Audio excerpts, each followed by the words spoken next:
Newly released footage from Starship Flight 11 shows something unprecedented. Booster B-15 didn't just slow down, it hovered in midair for over 13 seconds before splashdown. This controlled maneuver marks a critical step towards SpaceX's next-generation landing system with Mechazilla. But why is this test so important? And what does it reveal about Starship's future? Let's dive right in.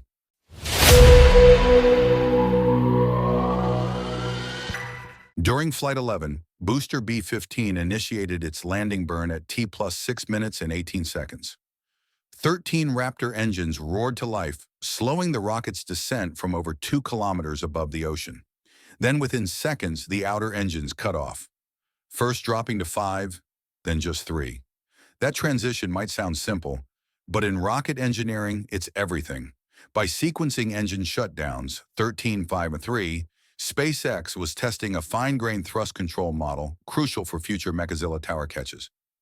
Each stage served a purpose: 13 engines for rapid deceleration, 5 engines for orientation control, 3 engines for precise alignment and hover stability.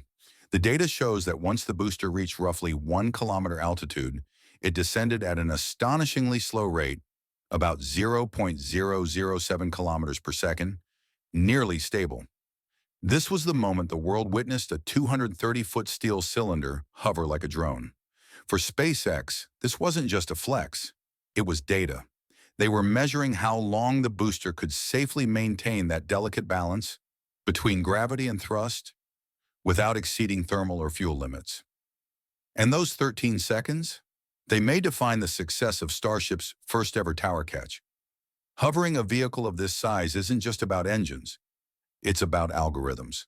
Inside B-15's guidance computer, real-time calculations adjust thrust vectors, gimbal angles, and fuel flow hundreds of times per second. The control software reacts faster than any human pilot ever could.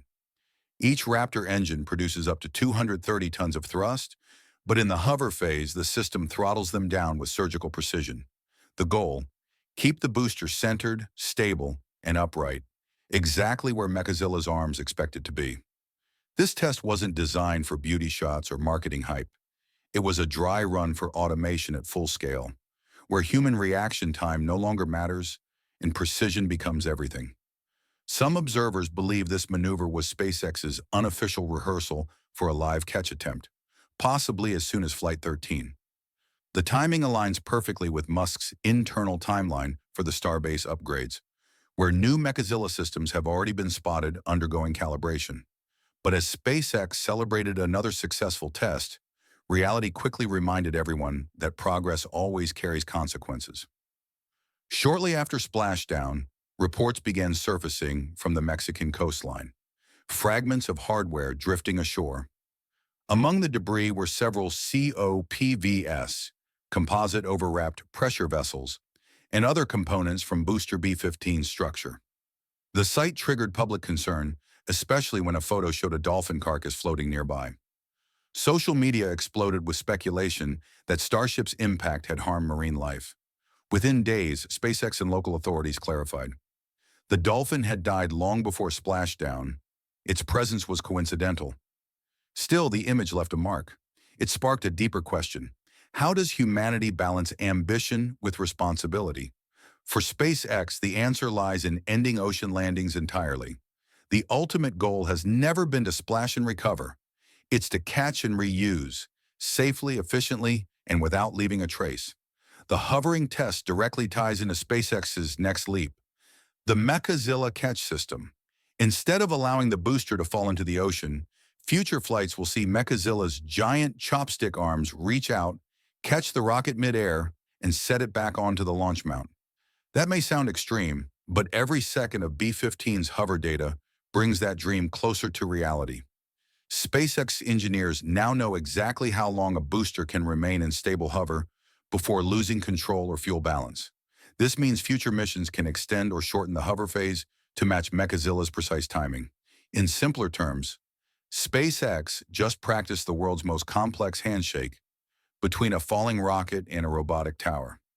NASA officials have privately acknowledged that if Mechazilla's system works, it would revolutionize rapid rocket turnaround, cutting recovery time from weeks to hours. That's why even NASA engineers, usually conservative in tone, have called the hover historic. Yet behind the technical triumph, there's an uncomfortable truth. Every failed catch, every splashdown, every drifting tank in the Gulf leaves an environmental footprint. Regulators are watching, environmental groups are watching, even competitors are watching, ready to question SpaceX's sustainability narrative. That's why the success of Mechazilla isn't just about engineering, it's about public trust. Once the tower catch becomes routine, SpaceX will no longer need to dump boosters into the sea, eliminating debris, pollution, and public backlash. And then there's the strategic layer. Every second SpaceX saves in recovery directly cuts costs and widens the gap between them and every other aerospace company on Earth. The hover wasn't just a stunt, it was a preview of total dominance in reusability economics. This single test could be the difference between a rocket that flies 3 times a year and one that flies 3 times a week. The hover test also serves a deeper purpose, to prepare both the booster and ship for synchronized recovery. Future Starships will not only land vertically, but will also rely on dual Mechazilla catches, one for the booster, one for the ship. That level of coordination demands absolute precision, timing differences measured in milliseconds. The 13-second hover proves that SpaceX now has that control authority. As of now, engineers speculate that Flight 13 could attempt a full catch. Construction crews at Starbase have reinforced the tower base and upgraded the hydraulic systems on the chopsticks. The internal code name for this next phase, leaked from SpaceX forums, is reportedly Project Clawback. If successful, it will mark the moment when rockets stop being disposable machinery and start becoming operational vehicles, ready to fly again within hours. And it's not just about reusability, it's about reliability at scale, the foundation for Mars colonization. You can't build a city on another planet if your rockets have to be rebuilt from scratch every flight. While SpaceX perfects its hover and catch system, a familiar name has reemerged from its past. Tom Mueller, one of SpaceX's original propulsion masterminds. Now leading Impulse Space, Mueller has set his eyes not on Mars but on the Moon, with plans for robotic landers capable of delivering multi-ton payloads by 2028. The contrast is fascinating. Elon Musk sees Mars as the ultimate goal, the true Plan B for humanity. Mueller, on the other hand, believes the Moon should come first as a proving ground for human presence beyond Earth. This difference isn't just philosophical, it's strategic. SpaceX's Starship aims to leap directly to Mars, while Impulse Space targets sustainable lunar logistics. 2 paths, 1 dream, expand humanity's reach into space. So when B-15 hovered over the Gulf, it wasn't just a technical test, it was a symbol, a sign that SpaceX's Mars-first vision is still accelerating, even as others choose different routes. In engineering terms, 13 seconds might seem trivial, but in the grand story of human exploration, it's monumental. It proves that full control at super heavy scale is no longer theory, it's reality. That precision means future starships can land not just safely, but exactly where they need to. On towers, on barges, maybe even on the Moon's surface one day. It's easy to overlook how far things have come. Only a decade ago, landing a rocket at all was science fiction. Today, we're talking about catching them mid-air. The hover was more than a visual spectacle. It was a turning point. Proof that SpaceX isn't just building rockets. They're redefining what's possible in planetary access. And that's why the world, NASA included, is watching in disbelief. Now the real question, how far can SpaceX push this system? How long can a booster hover before hitting the limits of physics or fuel? And what happens if Mechazilla fails during a live catch? Those are risks SpaceX knows too well, and yet they're moving forward anyway, because that's how progress is made. Every controlled risk brings them closer to a fully reusable, sustainable future for spaceflight.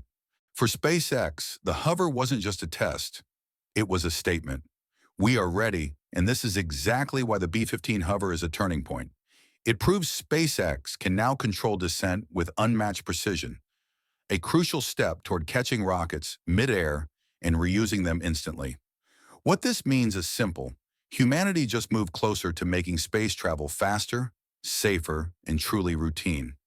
Every second of that hover wasn't just a test, it was a preview of the future. The next big milestone will be Mechazilla's first real catch, and when it happens, the way we reach orbit will change forever. How do you think this breakthrough will impact future Mars and Moon missions? Share your thoughts below. I'd love to hear your take. This is Space Hub, your home for real, fact-based insights into the next era of space exploration. If you found this valuable, like the video, leave a comment, and subscribe to Space Hub for more updates. Don't forget to turn on notifications so you never miss what's next in space.